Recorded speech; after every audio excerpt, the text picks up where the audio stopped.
saludo. Bien, muy buenas tardes Alejandro Ciadel, ¿cómo estás vos? Muy buenas tardes, Vane, excelente, contento, bien, lindo día de trabajo y hasta contento con el clima, así que no me puedo quejar. Fenomenal entonces. Bueno, Ale estuvo en otra entrevista en nuestro canal, él es psicólogo social, coach, neurotecnólogo y un montón de etiquetas que podremos ponerle o no. Y más allá de eso, valoro este tiempo que nos va a dedicar para abordar, porque ya contamos quién era Ale en la anterior entrevista, entonces ahora, ¿qué hace Alejandro? ¿Cómo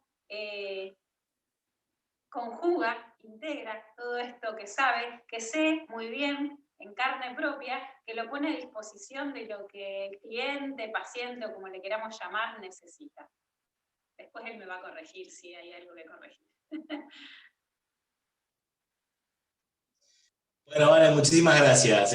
Básicamente es perfecto la descripción, el motivo, la conversación de hoy, esta entrevista, está orientada a contar un poco sobre técnicas y herramientas para abordar problemáticas psicosociales. Yo puse algunos ejemplos sobre lo que son trastornos de ansiedad, la pobreza, que la pobreza, la miseria, la falta económica, limitándonos a lo que tiene que ver con el patrimonio y el dinero, es una calamidad, es la principal epidemia a nivel mundial, por supuesto que nos afecta y afecta a nuestros pacientes y clientes, ¿no? Que son la misma persona.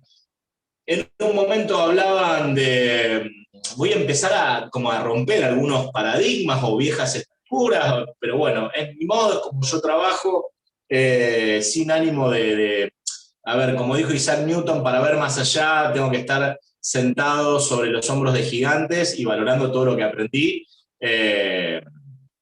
Digo que no se tome todo lo que sintetizo acá como una... que no lo que nadie lo tome mal, ni como una falta de respeto, ni mucho menos porque no es la intención. Sino la intención es aclarar y disolver algunas cuestiones que a mí me resultaron efectivas en mi trabajo. Básicamente lo que quería contar es que muchas veces quedan limitadas las técnicas o no nos animamos a hablar sobre un diagnóstico que generalmente trae el paciente, pues el paciente o cliente se diagnostica solo. Dice, tengo un trastorno de ansiedad. ¿Por qué? Porque sabe qué es la ansiedad. No es como hace 20, 30 años atrás o 50 años atrás que había que adivinar o que había que ir a un súper especialista y que tenía que poner una firma o un sello. Hoy en día todos tenemos síntomas de algo que puede ser ansiedad y con eso es suficiente para que cualquier profesional de cualquier área pueda colaborar o ayudar a mejorar esa situación, ¿no es cierto? Lo mismo pasa con el tema de la pobreza, ¿no? Que es una situación que muchas veces también parece que fuera ajena al sujeto. La persona es una persona material, es una persona que le importa no solamente cómo vivir, sino poder financiar buenos tratamientos para algo que le sucede, sino que muchas veces lo que le sucede es porque no tiene plata. O sea, yo me imagino que gran parte de la población, por lo menos de nuestro país, de nuestra región, cuando no le alcanza el dinero, empieza a desarrollar síntomas de ansiedad, síntomas de estrés, empieza a tener un mal desempeño o peor desempeño en lo sexual, empieza a tener un mal desempeño en las relaciones, en la forma de vincularse, porque su cabeza se empieza a dividir. Una parte de la cabeza es como el sistema inmune, empieza a trabajar sobre una preocupación, a tratar de sobrevivir desesperadamente, que es el único objetivo del cerebro. O sea, que desde esto que cuento, imagínate que pueden intervenir un universo de profesionales. Limitar a la medicina, limitar a la psicología, como el único campo que nos va a resolver un problema que tenía que ver con que no sé si voy a llegar a fin de mes, ya estamos diciendo algo que no solo no va a dar respuesta, sino que estamos, digamos, buscando por el lado incorrecto, ¿no? O estamos buscando tapar un síntoma, ¿no es cierto? Hay un montón de disciplinas, hay un montón de profesiones hoy en día, acompañadas de distintas tendencias, acompañadas de tendencias que tienen que ver también con promocionar carreras o como por promocionar trabajos, ¿no? Eso tampoco se puede negar. Pero bueno, todo ese tipo de cosas nos convierte en una oferta para atender algo que le está sucediendo a una persona que le inquieta, la preocupa, ¿no es cierto? Desde cualquier lugar que ocupemos, hay algunas cuestiones que son técnicas, o sea, donde nosotros tenemos que interiorizarnos y validar lo que le pasa a esa persona, ¿no? Podemos habilitar o trabajar con otros profesionales sin ningún tipo de dificultad. La mayoría de las disciplinas no se contraponen entre sí, ¿no? Hay como unas guerras porque las personas cuando aprendemos algo o algo está de moda o tiene una tendencia en nuestra mente, creemos que es lo único que sirve. Yo, bueno, en el área de salud mental trabajo con muchos psicólogos, que muchos de ellos son mis pacientes también, y por ejemplo, descalifican a la biodecodificación, ¿no es cierto?, o a la medicina psicobiológica, pero porque no saben, entonces no hay que darle importancia al tipo que no sabe y que no estudió, digamos, ¿no?, sobre esa área, ¿no? Entonces empiezan a generar una serie de dudas que multiplican los miedos y las posibilidades de ayuda que tiene una persona. Hace un rato, fuera de la entrevista, te contaba que claramente la psicología, por ejemplo, no está dando resultados, no está dando respuesta a las necesidades de la mayoría de los trastornos, angustias, inquietudes que tiene la gente, que son derivados de la acción. Una de las acciones es el pensamiento. El pensamiento nos permite acceder a sentimientos, es dialéctico. Los pensamientos generan lo que sentimos, pero también pensamos eso que sentimos. O sea, es un ida y vuelta, ¿no es cierto? Así como la mente es un producto del cerebro, también la mente moldea o modela a ese cerebro, morfológicamente, anatómicamente. Entonces, hay un montón de cuestiones que dependen de nuestro cerebro, de nuestra unidad biológica, pero encuentran solución en la forma en la que nosotros interactuamos, nos comportamos, pensamos y sentimos, ¿no? Hasta acá todo como muy básico. Sí. ¿Vos querés hacer alguna pregunta particular o puedo mandar yo lo que quiero? Vos seguís porque no quiero ahí todavía, no. Dale. Buenísimo, cualquier cosa me parás y ordenamos. Bien, entre estas técnicas, o sea, yo por ejemplo voy a identificar hoy, voy a tratar de señalar 3 cuestiones fundamentales. Primero es el tema de la escucha y validar los sentimientos, eso lo sabemos todos. Cualquier persona que trabaje asistiendo a personas, ayudando, colaborando y dando consejos, cosa que me encanta decir, porque en todas las escuelas a veces nos forman diciendo que los profesionales, los coaches, los cosas, no ayudan, asisten. Mentira, ayudan. Cuando una persona está angustiada, está triste, la estás ayudando. O sea, y no tiene nada de malo ayudar a alguien que está mal. No tiene nada de malo que alguien venga y te cuente que tiene ideas suicidas en un espacio que no es un espacio de terapia psicológica, porque la persona necesita ayuda y nos eligió a nosotros para regalarnos ese privilegio, ¿no es cierto? La verdad que yo también preferiría que me regalen otros privilegios, porque es bastante macabro. Pero lo cierto es que trabajamos con gente, qué sé yo, a mí yo tengo una anécdota muy graciosa, que es que decía que yo odiaba que la gente llore en mi consultorio, ¿no? A diferencia de mi socia, que le encanta eso. Para ella, sin llanto, no había intervención efectiva. Bueno, la cuestión es que el tiempo fue pasando y eso era claramente una broma, porque a veces la gente necesita expresarse. Incorporé hace poco tiempo, cosa que no tenía, un par de cajas de carilina, de pañuelitos descartables, ¿no es cierto? Muy simpáticos y muy, muy divertidos, con unos diseños muy, muy coloridos. Lo que pasa es que entendí que la persona viene con lo que viene la persona. Y nosotros somos el único que está ahí para ayudar. Entonces, no podemos hacernos los sonsos. No podemos decir, eso no me compete, eso no. Ahí a la persona se la asiste. Cualquier persona, porque es una cuestión humana, es una cuestión natural. O sea, entonces es muy importante esto. Primero la escucha y validarnos nosotros también como recurso, como ayuda. Si nosotros sentimos que somos consejeros, demos consejos. O sea, que el paciente, que también opera como un cliente porque nos elige, nos paga, nos contrata, después decida si él considera que nuestro consejo es más o menos válido, que haga lo que quiera, que no venga, ese es un problema ajeno, ¿no? Pero primero, escuchar y validar al otro, que eso más o menos lo hacemos todos, pero después validarnos a nosotros, que eso no lo hacemos todos.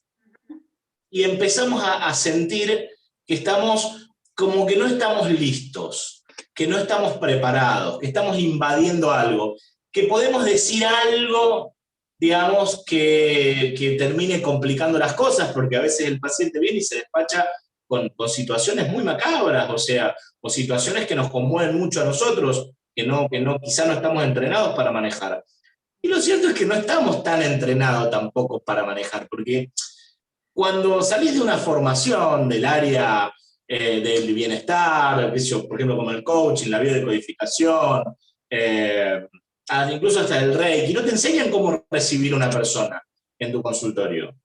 Más o menos vamos improvisando, te dan un procedimiento, pero lo cierto es que después es un abismo de diferencia. Primero porque la persona no maneja los códigos lingüísticos, no habla el mismo idioma. Y vos estás justamente para eso, para traducir las complejas teorías que estudiaste en un vocabulario sencillo, ¿no? Sí.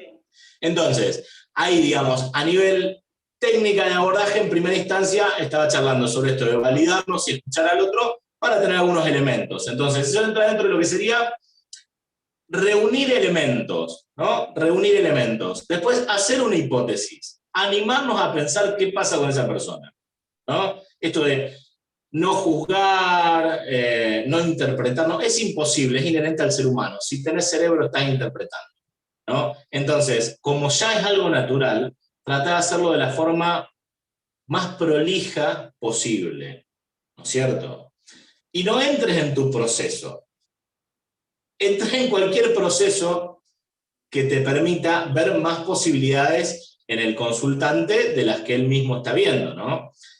Y después hay una técnica que tiene que ver con el tema de descentrar. O sea, la persona va a llegar al espacio, ya sea terapéutico, holístico, de coaching, digamos, o el que fuese, clínico, va a llegar con una situación y va a llegar, lo voy a decir muy brutalmente, pero emputecido en su problema. Va a llegar sumergido en eso, y ahí lo que hizo fue meter una semilla donde el cerebro va a tratar de regar todo el tiempo esa semilla. Entonces lo que va a florecer es el problema, y un fruto originado con la misma semilla, con el mismo problema.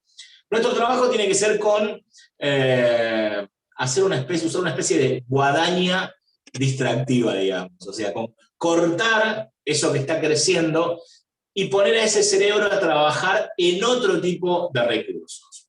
Para eso hay opciones muy básicas. Yo, por ejemplo, una opción que uso muchísimo es un pequeño ritual donde hago que la persona, no sé, cierre los ojos, utilizo algunos estímulos, humo, ya sea de sahumerios o de algunas hierbas, le tiro un spray en la cara, trabajo con las temperaturas o con distintos tipos de cosas, y ese tipo de estímulos, que obviamente hay gente que en algún momento lo ha criticado y me ha dicho, de repente se hace el brujo, ¿qué hace? Bueno, primero que no me hago el brujo, soy brujo, por empezar. Y segundo, que la verdad que he logrado que tratamientos que llevaban de 8 a 20 sesiones se resuelvan en 1 o 2 sesiones solamente. ¿Por qué? Porque justamente lo que hice fue cortar ese tallo que estaba creciendo vinculado a la enfermedad, ¿no es cierto? Vinculado a lo que estaba mal, que también me parece que está bueno animarnos a decir qué es lo que está bien y qué es lo que está mal. Necesitamos un nivel de firmeza cuando hablamos con nuestro consultante, porque muchas veces ocurre que empezamos a usar un vocabulario tibio, que lo único que sirve es protegernos a nosotros de cuestiones, no sé, pseudo legales, porque tampoco hay nada ilegal en todo esto, ¿no? Pero hay gente, por lo menos que conozco, profesionales, que viven corriéndote o acusándote con que se pueden malinterpretar. Mira, se pueden malinterpretar un montón de cosas, o sea, pero si uno tiene claro dónde trabaja y cuáles son los límites, las cuestiones éticas, es muy difícil que algo pase, digamos, no hay posibilidad de que una persona malinterprete. Y después una persona va de un coach, de un comunicador, de un, no sé, de un trainer, de un entrenador en PNL o algo, y va y se toma 4 Valium porque cree o interpreta que eso se lo dijo, y bueno, la persona ya claramente no era nuestra responsabilidad. Digo, ningún profesional de un área no médica le va a decir a una persona clavate tal pastilla o algo así, qué sé yo. Digo, no, pero ¿por qué lo traigo a esto que parece insólito? Lo traigo porque recorre todo el tiempo la mente de un montón de colegas que por tener miedo de aconsejar, de sugerir, empiezan a desdibujar el tratamiento y la asistencia que le están brindando a la persona, ¿no es cierto? Volviendo a la cuestión técnica, una de las partes fundamentales que tenemos que hacer, luego de que entendimos, más o menos, nunca vamos a poder entender tampoco demasiado, hay que animarse, hay que ser un poco arriesgado, sobre qué le está pasando a esta persona, o qué manifiesta, o qué declara, ¿no? Empezar a buscar un elemento que distraiga a la persona de toda esa búsqueda para fundamentar eso que le ocurre, ¿no es cierto? Siendo amoroso y respetuoso, y si no se puede tanto, no se puede. Va a haber que interrumpir a la persona. Digo, vamos a tener, porque tenemos que interrumpir un ciclo. Entonces, tenemos que elaborar el duelo de que el paciente en algunos aspectos no nos va a querer tanto, ¿no? O sea, nosotros necesitamos que el paciente se vaya pensando distinto. Ese es nuestro trabajo. Bien. Si encima logramos que sienta diferente, mejor, y si encima logramos que cambie de conducta, mejor. Pero nosotros lo que necesitamos es que él piense distinto, que es más que vea el fenómeno distinto, que realmente piense distinto, Bien. ¿cierto? Bien. Y después, sí. A mí me surgió de ahí lo que estás diciendo, una pregunta, y tal vez si la dejo pasar después esté fuera de contexto. De estos casos, porque como vos decís, vos imagínate, entrás con la guadaña en esa parte en donde puede que al cliente, a la paciente no le guste mucho. ¿Cuántos casos has tenido que desisten, o sea, que no vuelven más? De todo el trabajo que vos tenés, que es un montón. Que la gente... No, ninguno. Jamás me pasó porque aparte enmarco y explico lo que estoy haciendo. No es que engaño al cliente o algo así, le digo, che, mirá, en un momento esto, confía en mí porque es a propósito. No es que me distraje y no te estoy dando atención, es que realmente lo requiere este tratamiento, está pactado. Importante. Otra característica, tal cual, porque tiene que ver, bueno, ahí es donde entra esto de validarme a mí. Claro, ahí está.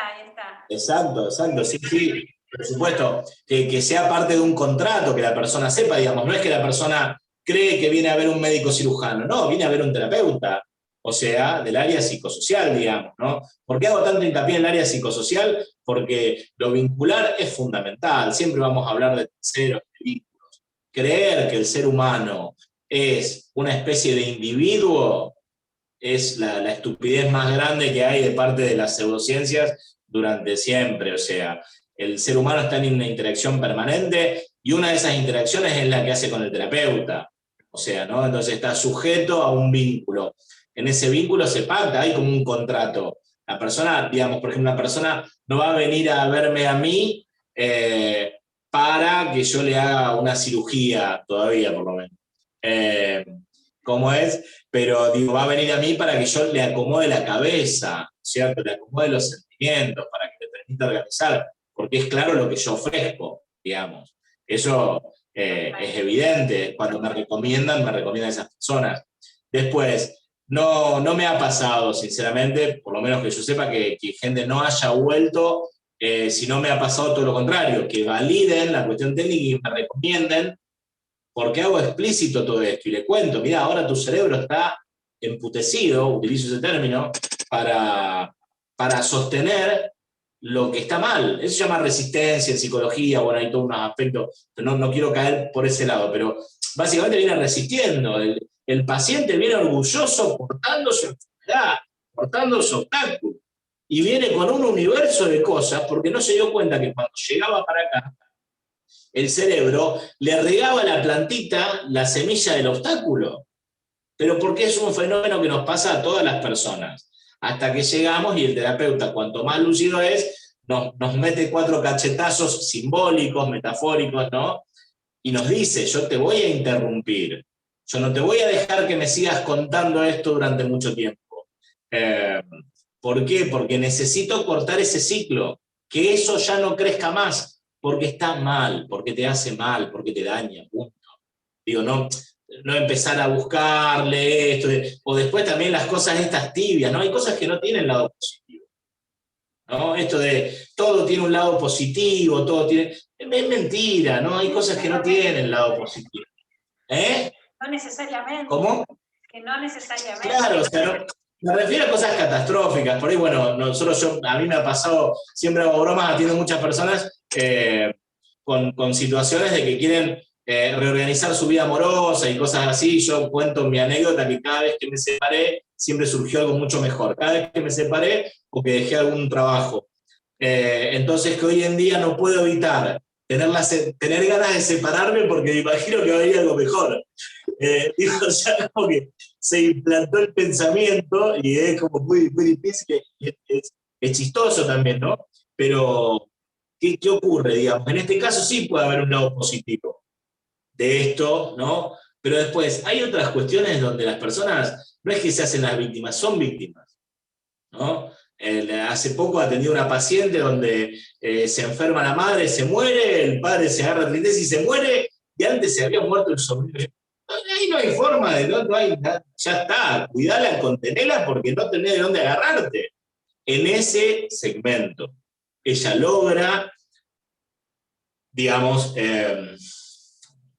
abarrarse a ciertas posibilidades que sí tenían su vida y todo eso, pero no tiene nada que ver con estos eventos catastróficos. Entonces, digamos, tratar de salir por el consuelo con un paciente que manifiesta una situación trágica, con esto de que por algo pasan las cosas, ni se les ocurra, ¿no? Ahí no, ahí hay que cuidar, hay que mimar. Ahora, si esta persona viene y te dice que nunca va a lograr ser feliz, porque todavía no se le pasó el dolor de la primer pérdida, porque le vino una tras de la otra, bueno, sí va a lograr ser feliz, y hay que garantizárselo porque es así, porque funciona de esa manera, ¿no?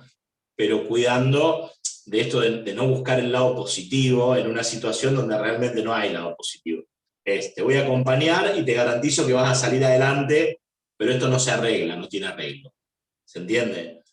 Va a doler menos, vas a poder convivir con esto, pero olvídate de que se arregle, ¿entendés? Entonces también dar un plano de realidad dentro de lo que podemos ver, de nuestras creencias. Hay personas que son por ahí más religiosas y encuentran un cierto confort, y también por algo los habrá elegido el paciente en ese caso, ¿no es cierto? Digo, eso también, en esto que arranqué diciendo, validémonos a nosotros mismos. Que el paciente se haga cargo del tipo que eligió, la mujer que eligió, la persona que eligió para que sea su terapeuta, ¿no? Nosotros podemos, digamos, ponernos. ¿Por qué vengo a hablar de todo esto? Porque esto hay una clave que es como la tercera parte. La primera parte tenía que ver con esto de escuchar y validarnos, ¿no? De qué lugar me paro, cómo organizo mi mente para empezar a interactuar. La segunda tiene que ver con cortar el ciclo que justifica la angustia, el obstáculo, el problema, la inquietud, o sea, en masacrar a esa, digamos, a la nutrición del problema, ¿no? Y el tercero tiene que ver con el involucramiento, que es algo que justamente viene a romper con todo lo que sucede terapéuticamente, por lo menos en nuestro país y en algunas partes del mundo todavía, con escuelas que ya no son funcionales porque el cerebro de la gente cambió. Hay gente que me ha contado, mira, no sé si no es en un grupo, estamos juntos, o lo vi en otro grupo, en alguna parte, alguien contaba que encontró a su terapeuta en una heladería del barrio y que hizo como que no lo conocía. Porque el modelo, bueno, es un modelo también, hay que estar loco para hacer eso, literalmente. ¿Y cómo es? Pero claro, era una cosa donde yo no podría bajar al bar de la esquina de casa y si me encuentro con alguien que es mi paciente, no parar a conversar 2 segundos. No significa que si yo estoy con mi pareja le voy a contar, uy, no sabes, ella vino porque engaña al novio. Claro que no, eso jamás pasaría, digamos, no está dentro de las posibilidades. Pero sí, no sé, ella es María y es mi paciente, o es mi paciente los jueves, qué sé yo. Digo, poder involucrarnos y ver cómo está la otra persona, ¿no es cierto? en un mundo que hoy en día genera redes, yo tengo todos mis pacientes en redes sociales, por ejemplo, e interactúo, nos mandamos memes, por ahí es mi personalidad, no significa que todo el mundo quiera lo mismo o quiera ventilar su vida privada y todo eso, pero sí tiene que haber un nivel de involucramiento. No nos podemos hacer los sonsos, no podemos pensar que el otro es una célula aislada y que nos viene a consultar, y tampoco le crean al paciente porque siempre miente. Eso, mira, siempre miente el paciente, o sea, en algo te está mintiendo, te está vendiendo algo. Lejos de la desconfianza, lejos de interpelarlo de una manera agresiva, entender que él va a mostrar algo, pero no te olvides que viene con el tema de el cultivo del obstáculo, ¿no es cierto? Entonces, digamos, mirarlo también desde ese lugar, y desde un lugar compasivo, amoroso, ¿no? Otro aspecto, que sería un cuarto aspecto que me gustaría también señalar hoy, tiene que ver con el tema de la tarea. ¿Qué tiene que hacer? Hay que decirle lo que hay que hacer a las personas, ¿no? Ya no funciona más esto de no sé, fíjate, pensalo, ya se te va a ocurrir. Con algunas técnicas sí se te va a ocurrir. Hay algunas técnicas que con tomar conciencia es suficiente. En mi caso personal, hace muy poco hice una terapia para mí, un tratamiento con otros profesionales, por supuesto, donde tenía que ver el rol que yo jugaba en mi familia, por ejemplo. Y entonces en un momento también consulto, porque cuando estoy en modo paciente, soy paciente, vengo, miento, riego el obstáculo, hago todo lo mismo que conté también de mi lado de paciente, lo juego con un total, con excelencia también. Cuando me toca estar de ese lado, estoy en ese modo. Y entonces le pregunto, ¿no? Que además es un amigo justo, uno de mis terapeutas, y le digo, ¿y cómo arreglo esto? ¿Cómo se arregla? ¿Entendés? Me dice, ya se arregló. Digo, ¿cómo? Dice, con que te des cuenta es suficiente. Nah, digo. Y la verdad que sí, era suficiente. Era suficiente, era con solo darme cuenta que yo estaba repitiendo un modelo de un rol familiar que a mí no me permitía desplegar otras cosas. Me di cuenta, lo charlé y la verdad es que se disolvió, o sea, ¿no? Pero bueno, son pocos los lugares donde no tenés que hacer nada. ¿Verdad eso? A veces ¿Me ibas a decir algo? Sí, no, que a veces con solo dar luz a una situación, a un lugar, a un rol que estamos cumpliendo, del cual no tenemos ni idea, ya es suficiente. Pero como vos decís, no pasa, no es lo más común en procesos terapéuticos. Exacto. Digamos, sería muy caro como terapeuta que la persona solamente se dé cuenta. Y esa es la principal diferencia con la terapia tradicional. Antiguamente, lo que se buscaba era que la persona pueda hacer un proceso de catarsis, que pueda contar y verse. Hoy en día a nadie le alcanza eso. En los tiempos que vivimos, a la gente no le alcanza. Los duelos no pueden ser de 2 o 3 años. Igual que los modelos, ¿qué es un modelo, por ejemplo, de no sé, una disolución de pareja? Esta idiotez que se le ocurrió a alguien de que tenés que estar solo un tiempo. Pero qué locura, estoy padeciendo una pérdida y encima me querés dejar solo. ¿Pero qué le pasa a la gente? Digo, ¿no es cierto? O sea, claro, digo, ¿qué es lo que perdí? Mi compañía, mi amor, mi afecto. ¿Y qué no, ahora que antes sin afecto? Aprender a vivir solo. Pero no quiero vivir solo. No quiero vivir solo, quiero mimos, quiero amor, quiero calidad, quiero otra cosa.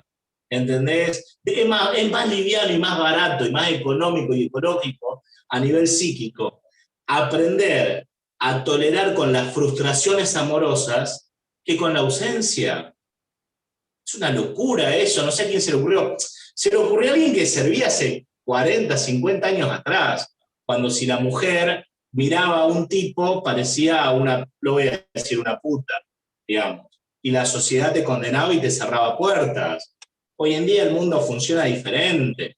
Hoy en día la mujer va y se enamora de otra mujer si quiere, si lo siente y si tiene ganas, o sea, ¿no es cierto? Y queda mal el tipo que la juzga, no la persona que lo ejerce.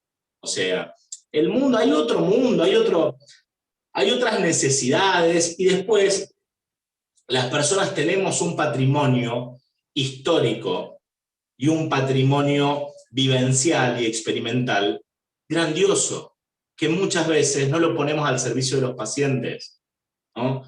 Algo dentro del contrato terapéutico que yo hago con mis pacientes es que voy a hablar mucho de mí, primero porque me encanta y soy una de las personas que más conozco, o sea, y segundo, porque me pongo de ejemplo todo el tiempo, porque eso genera un rapport mentalmente con la otra persona que permite acceder a espacios venciendo las resistencias, porque es como charlar con un amigo, ¿no es cierto?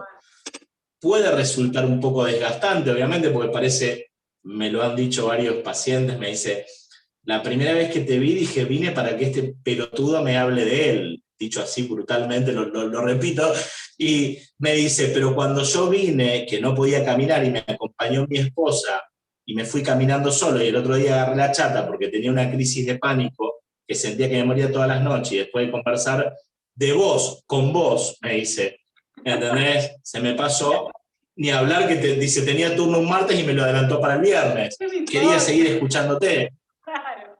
Digo, de otra forma, yo igual, a ver, era un paciente que a mí me dejaron todo armado, me tiraron el centro y yo me quedé con nada más, ¿no? Eso también lo debo reconocer, estaba todo, ya venía de varios procesos donde no le encontraba la vuelta. Yo justamente por mi experiencia en esa área, si bien no es el área a la que más me dedico, la parte, no me dedico casi a lo patológico, lo atiendo por gusto y porque soy muy bueno en eso, aunque no sea lo que prefiera, como es, sucede que me permitió acceder rápidamente, pero una de las razones, yo lo que necesitaba era que él me escuche, no que él me hable. No podía respetar sus silencios porque era lo que había hecho el psiquiatra, 2 psicólogos, un médico, o sea, y no habían tenido resultados. Realmente no habían tenido resultados. Entonces yo lo que necesitaba es que él, ser una especie de showman, armar como una especie de stand-up. Cuando él accede a la risa, a la curiosidad, una vez que tengo su atención, ¿qué hice? Corté el tallo ese que venía creciendo, haciendo cada vez más fuerte a esa angustia que él venía arrastrando, que de algún lado viene esa angustia, también no es una casualidad, después hay que ver, hay que escarbar al bulbo y tirarle, no sé, ácido sulfúrico, hay que reventar esa semilla, digamos, ¿no? Pero un proceso posterior, en principio lo que tenemos que hacer es que no siga creciendo, porque lo que muestra, lo que está en la superficie, era una crisis de pánico, un ataque de ansiedad, ¿no es cierto? Bien. Hay otra complejidad más grande. A ver. Bien, ¿algo que me quieras preguntar? No, lo dejo para después. Seguí con este hilo. Otro detalle también. Estoy contando entonces que acá el origen es otro y lo que se manifiesta es esta crisis de ansiedad que en el caso máximo viene con una crisis de pánico, ¿no? Eso es lo que nosotros podemos ver, ¿no? Pero hay algo detrás que no está elaborado. Hay algo que ese cerebro necesita comunicar y no encuentra. Primero tenemos que bajar la ansiedad porque si no podemos acceder. El área psiquiátrica, maravillosamente, digamos, lo hace con farmacología, lo cual está muy mal visto, pero bueno, la verdad que no tiene nada de malo, es una opción. El problema es que si lo único que hacemos es todo el día, cada vez que crece el tallito este de la crisis de pánico, lo cortamos con una pastillita, nunca nos metemos a revolver ahí abajo. Revolver ahí abajo puede llevar 1 o 2 sesiones, no hace falta 2 años de terapia. Siempre es lo mismo, ¿no? La ansiedad es exactamente lo mismo, es de qué no te querés hacer cargo, qué conversación te duele tanto que no estás pudiendo enfrentar. O sea, es ni más ni menos que, es literalmente qué conversación te duele tanto que no estás pudiendo enfrentar. Y si es necesario, dejarlo que se vaya y en algún momento se le va a ocurrir. Pero te garantizo que no tiene más que eso, ¿no? El tema es si nos vamos a ocupar del síntoma o del signo o nos vamos a ocupar del origen, ¿no? Ese origen seguro que tiene otras cuestiones más complejas, de las cuales no nos vamos a ocupar. Porque para la vida funcional, con que no esté creciendo esa maleza, es suficiente. Que esa es otra cuestión. ¿Por qué? Porque nuestra vida es finita, tiene un tiempo. Si nos quedamos revolviendo todo el día en ese suelo, nunca podemos cultivar otras cosas. O sea, y en ese suelo pueden crecer otras cosas, ¿no? Entonces hay que empezar a sembrar otras cosas. Que ahí es donde empieza esto que decía, es la tarea. ¿Qué tengo que hacer? ¿No? ¿Con qué me tengo que conectar? Las personas somos estímulos, o sea, simplemente eso. El organismo reacciona y procede, ¿no es cierto?, a un estímulo. En un momento a mí me pasó que trabajaba con niños en una situación de mucha vulnerabilidad, víctimas de abuso, víctimas de pobreza, de miseria, en un barrio periférico de la ciudad, y lo cierto es que me estaba arruinando la vida. Me estaba, sinceramente, me estaba enfermando muy mal. Por suerte mi entorno lo detectó, pero bueno, tenía síntomas muy ridículos, como que agarré un principio de neumonía porque no quería prender las estufas de casa, porque sentía que como los chicos que yo atendía no tenían calefacción, sentía como que era obsceno que yo en mi casa prenda la estufa. O sea, y me pongo yo como ejemplo, digo que uno lo piensa y es una tontería, pero de esas tonterías está llena nuestro cerebro. Y yo tenía una conducta. ¿Cuál era mi conducta? Irme a dormir con la estufa apagada, respirando aire helado. Lo cual me lleva a enfermarme y cosas. A ver, seguro que hay un origen ahí que tiene que ver con modelos familiares, con esto de una especie de síndrome de mártir y todas unas cosas que uno las puede analizar, juzgar, bueno, o sea, simplemente yo lo que necesitaba era cambiar el contexto de trabajo, no estaba siendo operativo, digamos, para eso y sembrar otros estímulos. O sea, entonces empecé a conectarme con otras posibilidades dentro de lo laboral, dentro de lo recreativo, que me permitían ver que no solamente lo que ocurría en el mundo era esta situación miserable y catastrófica a la que yo además estaba haciendo una solución, ¿no? Estaba aportando, y también entender mis límites, bueno, obviamente acompañado con otra gente, pero ¿qué pasó? Pero hubo una acción, hubo un qué tengo que hacer, cómo lo resuelvo. Primero, tu problema son las estufas, gordo, prender la estufa, no hay vuelta que darle. La primera parte de cambiar era prender la estufa. Con inquietud, después ya me acostumbré, una vez que ya respiraba el aire calentito, todo andaba mejor. Pero claro, digamos, necesité que alguien me diga, prender la estufa, ni más ni menos. Sos un salame, porque eso no va a cambiar. Y vos pensás que es algo lógico, pero la persona, cuando estamos atravesando una situación de angustia, de ansiedad, no somos lógicos. O tenemos otra lógica, digamos, ¿no? Otra cosita que quería tirar acá es todo lo que tenga que ver con el pensamiento, para mi punto de vista, y en la actualidad soy un científico, digamos, construyo desde la duda. Para mí la ciencia es duda, no certeza, la certeza es una doctrina. O sea, la gente se pelea conmigo a veces, pero siempre termino buscando pruebas fehacientes de que es el camino correcto, y aparte es el camino que más conviene. Así que en eso estoy bastante convencido, y también tengo la humildad a veces para decirle que le puedo errar o algo, pero generalmente cuando venís desde la buena fe y desde la búsqueda, la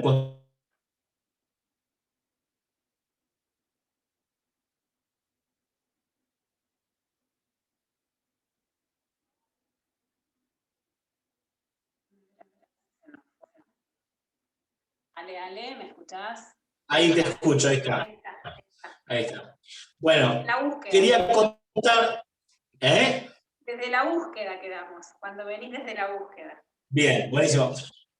Exacto, bueno, entonces, desde la búsqueda, digamos, de evidencias y de nuevas pruebas, y aparte la búsqueda de soluciones, hacer lo que nos conviene realmente, ¿no? Pensar realmente en qué es lo que nos sirve y lo que es útil a nuestra vida. Yo lo que quería aclarar es que desde mi punto de vista, cualquier método, cualquier cosa que se relacione con la interacción y con el pensamiento, es psicología. Después hay muchas psicologías, hay psicologías clínicas, transpersonales, místicas, y todo eso, pero la lógica del pensamiento, como lo dice la palabra, reducido al mayor extremo filosófico, toda lógica del pensamiento que se hace en interacción con otro ser humano es una psicología. Así que no hay que tener miedo a hablar y creer que la psicología es de los psicólogos, ¿no?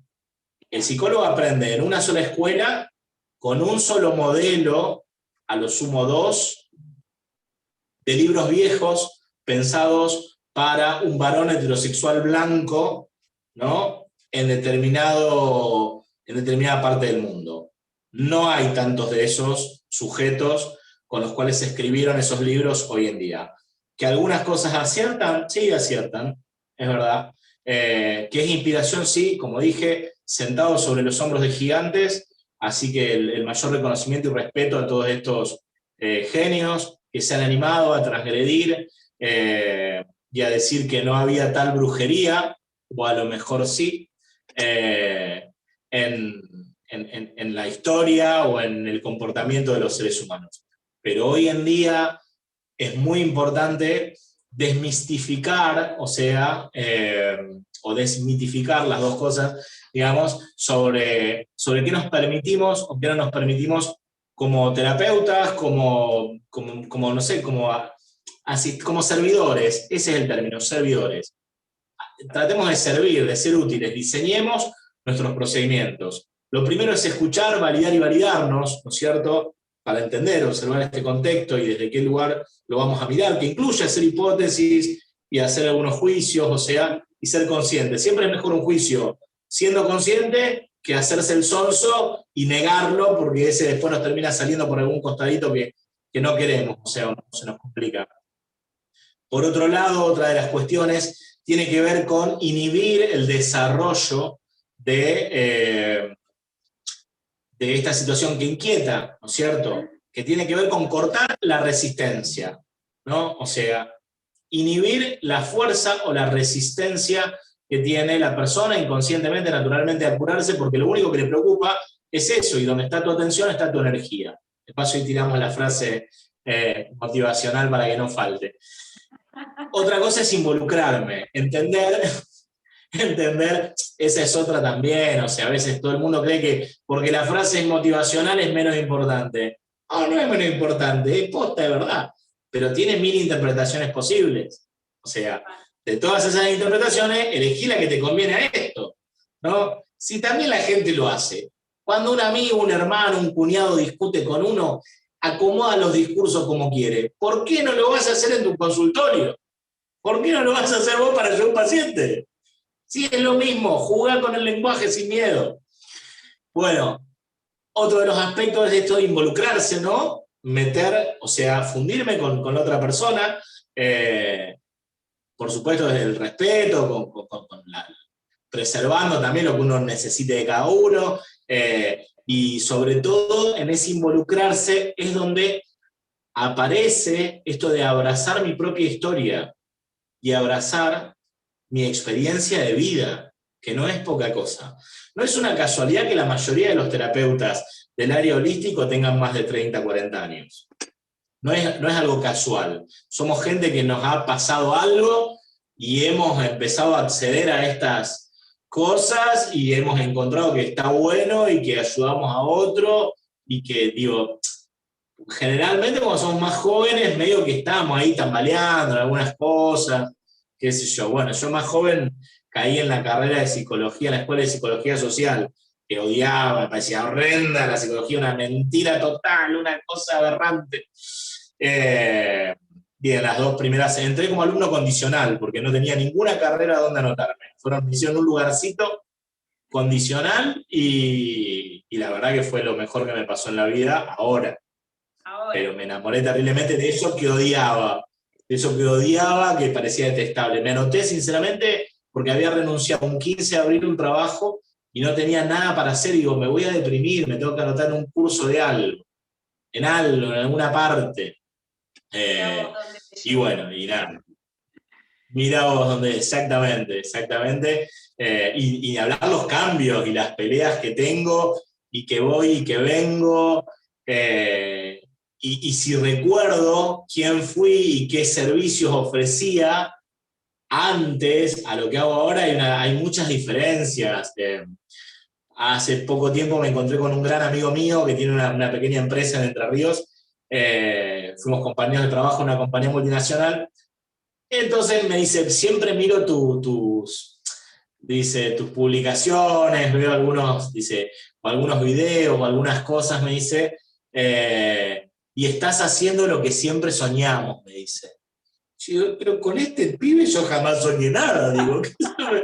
Y claro, en un momento me recuerda, está loco, era aparte, nos hicimos muy amigos, pero éramos archienemigos en el trabajo, teníamos criterios distintos de trabajo, de ejecución, vivíamos peleando, pero sí éramos muy amigos en lo afectivo, en lo personal. Entonces él me recuerda que había algo que tenía que ver con toda esta, digamos, esta movida de la parte más de bienestar, no tanto de la parte de salud, digamos, ¿no? Más del tema del coaching, del desarrollo personal, todo ese tipo de cosas, donde, claro, él me dice, vos ya eras eso, dice. Si vos trabajabas de eso, no sé qué te pasó que te dedicaste a los locos, a los enfermos en algún momento, me dice. Pero dice, vos dice, claro, y la verdad es que tenía razón, pero se ve que yo mismo no lo pude ver porque era más solemne. Atender una patología es como el médico, ¿eh? Es más importante el cirujano que te mete las manos en las tripas o el que te mete una mecha dentro del cerebro que el tipo que te dice, o sea, escúchame, tenés que agarrar y salir a caminar media hora por día, ¿no? Porque uno, claro, te da un consejo que está en cualquier parte y el otro te mete una mecha de acero adentro del cerebro, ¿entendés? Entonces, parece que es más importante, ¿no? Claramente es más importante el tipo que te dice que camines media hora porque nadie quiere llegar a la mecha. O sea, pero tendemos a veces a sobrevalorar cosas y a corrernos también, ¿no? Este lugar de que el terapeuta, por ahí por ser holístico y por no meterte una mecha en el cerebro, aunque yo voy a una terapeuta holística me clavo una aguja acá, o sea, pero bueno. Pero eso es otra cosa, eso es medicina china, creo. Digo, claro, sí, me clavo agujas por todos lados igual, o sea, y bueno, una de las personas que más admiro y que si me dice, mira, tenés que cortarte la mano porque te va a crecer otra, ahí yo no dudaría, agarraría el machete, me cortaría la mano, sinceramente porque es altamente confiable y aparte conozco las intenciones y el nivel de responsabilidad que tiene. Más allá de eso, lo que quería señalar es que muchas veces por no tener un reconocimiento social, histórico, de la ayuda que podemos dar, empezamos a menospreciar lo que somos. Y si nosotros utilizamos esos 4 ejes, que es la escucha y la validación, sí, inhibir sin saber demasiado, lo primero que hacemos es cortamos el ciclo, es como desinfectar, ¿no es cierto? Más allá de que adentro sigas infectado, por fuera te desinfecto, te inhibo que siga creciendo o proliferando ese obstáculo. La otra cuestión es involucrarme, o sea, fundirme con esto que está sucediendo y poner digamos, mi experiencia a tu servicio y entender que tengo que ayudarte, colaborar y darte un consejo sin problema. Y cuarto, decir lo que tenés que hacer, porque el cerebro necesita certezas. Necesitamos certezas, o sea, no es lindo irse de la terapia, como me voy yo a veces, o sea, de mi terapia, pensando demasiado, pero bueno, es otro tipo de terapia, es para otro tipo de cosas, pero sinceramente no está bueno porque te agarra flojo de papeles y no volvés más, o te haces daño, o sea, entonces necesitas, ¿cómo? Con la tarea, esa que vos decís, con la tarea. Me voy, exactamente, a la sesión y me voy con una tarea.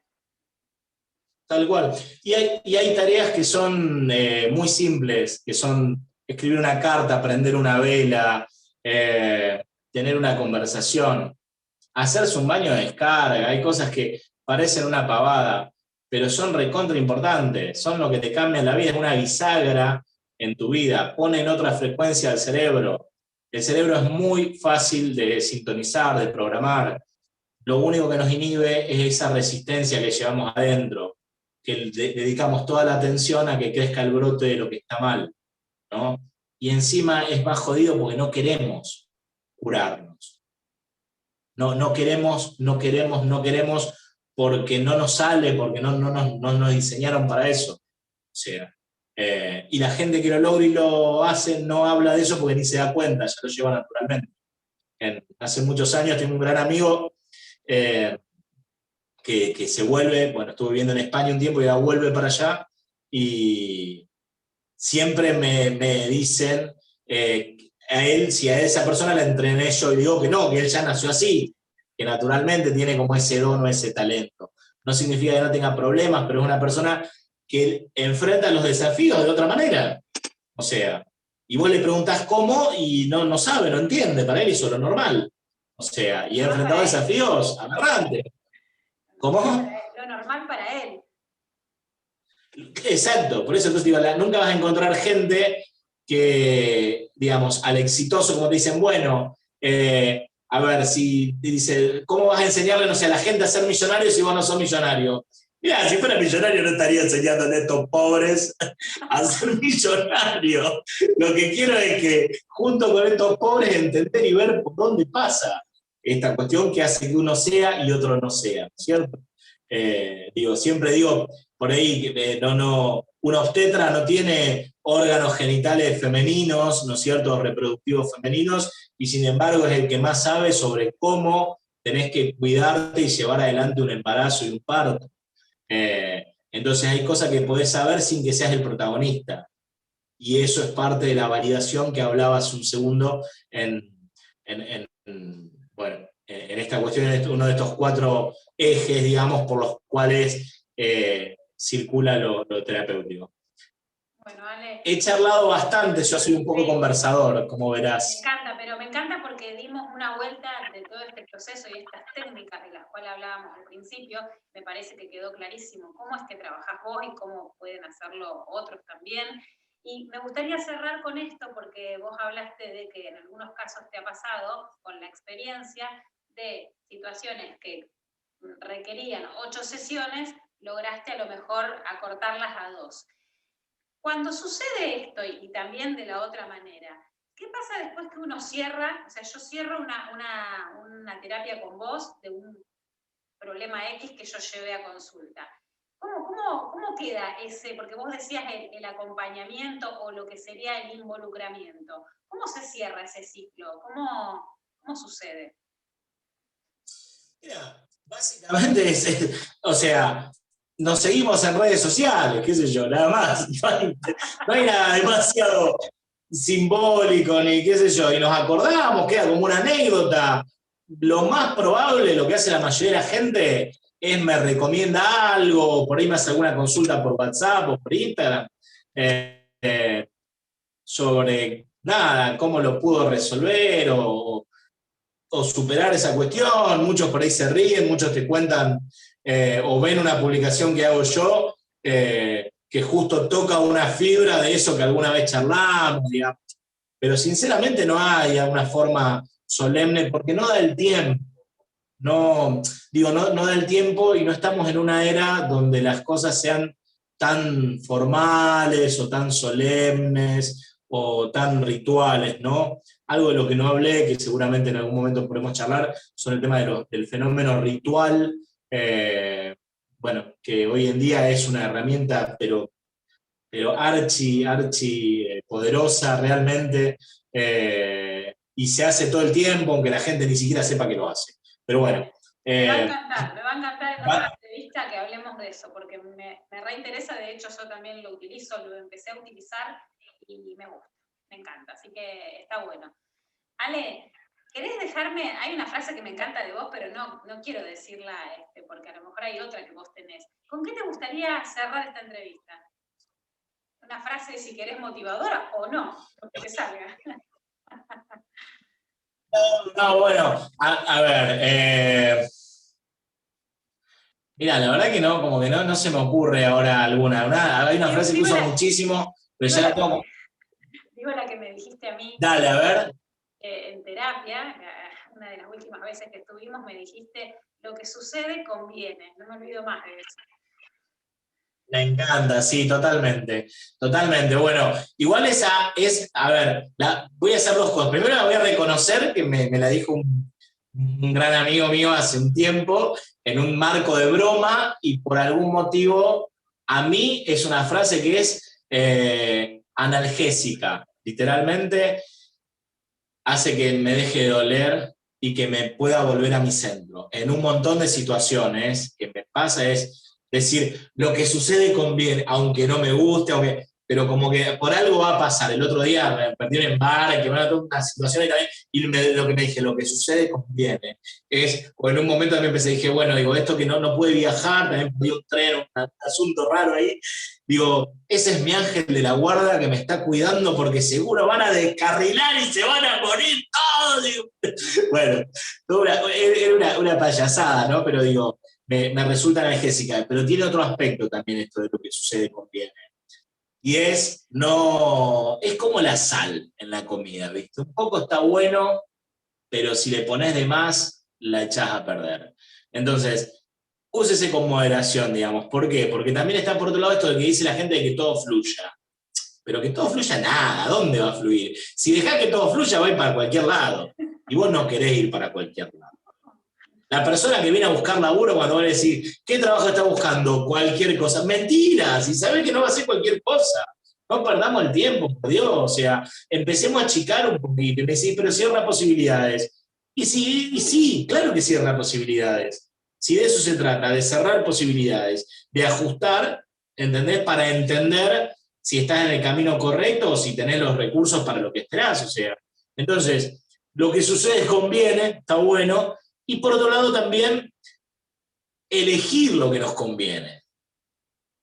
De todas las realidades posibles, elegir la que más te conviene. De todos los cuentos que te puedes contar, elegí el cuento que te abra más oportunidades de acción, que te abra más oportunidades de explorar. O sea, hace cualquier cosa, lo que sea, por ayudar a alguien, y eso va a hacer que vos saques la vista de tu ombligo y algo va a suceder. Algo va a suceder. Cuando no sepas qué hacer con vos, hace algo por cualquier persona, por lo que sea. No importa si la opción es egoísta para que después vuelvan, lo que sea, pero ponete en marcha, hace algo, hace lo que sea. Ese es un consejo fundamental y más en estos tiempos que por ahí pasamos tiempos limitados, aburridos, encerrados. Bueno, ayudemos. Y ayudar haciendo, no solamente diciendo. Bueno, eso. ¿Algo más que pueda contar o que quieras saber? Sí. Me encanta, me encanta. Me encanta y me va a encantar que sigamos charlando porque tenemos tema para rato. Pero esto, para cerrarlo así, espectacular. Gracias de corazón, como siempre, por este tiempo. Muchas gracias a vos por la oportunidad y para mí es re valioso. Esto que tocamos hoy, que charlamos hoy, si yo hubiese tenido hace 10 años la oportunidad de escuchar una charla como esta, hoy en día habría logrado, no sé, multiplicar muchísimo más de las cosas que sé que hacen bien y que veo que hacen bien. Ya atendía a más de 1.150 personas, y aunque parezca presumido, no es una pavada eso. Te deja un nivel de intuición basado en la experiencia y con hechos comprobables y observables. Eso, nada más, por ahí lo quería señalar porque para que el que tenga la oportunidad se anime a escucharla de nuevo a la charla, porque tiene mucho contenido muy específico que al tratar de sintetizarlo quizá no suena tan amigable, pero realmente contiene trucos y cosas que el que escuche esta charla realmente va a acceder a un plano de posibilidades que no estaba accediendo antes. Muchas gracias. Un beso, gracias a todos. Disfruten y háganle caso a Ale. Vuelvan a escuchar. Gracias.